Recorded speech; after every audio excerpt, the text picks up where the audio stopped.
dolu kendim, dembel ovum ulu kendim. Ömür güne kar yağanda, hayalların kucağında. Gelirəm mən ocağında, isinmeye közüm qalıb. Xatirəyle dolu kendim, dembel ovum ulu kendim.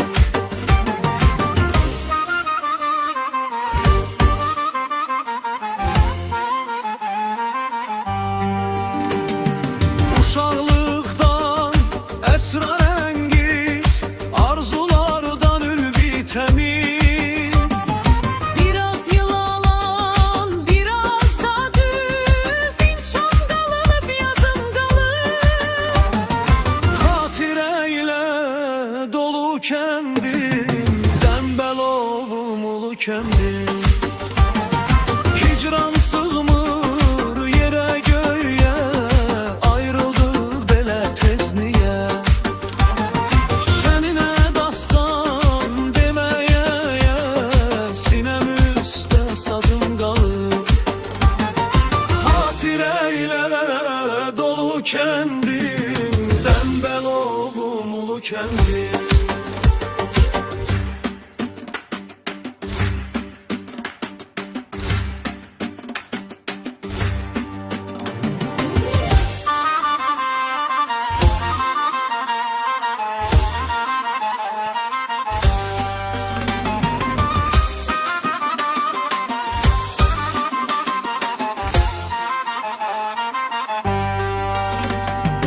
Ömür güne kar yağanda, hayalların kucağında. Gelirəm mən ocağında, isinmeye közüm qalıb.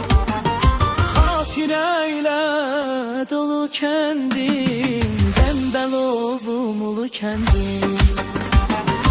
Ömür güne kar yağanda, hayalların kucağında.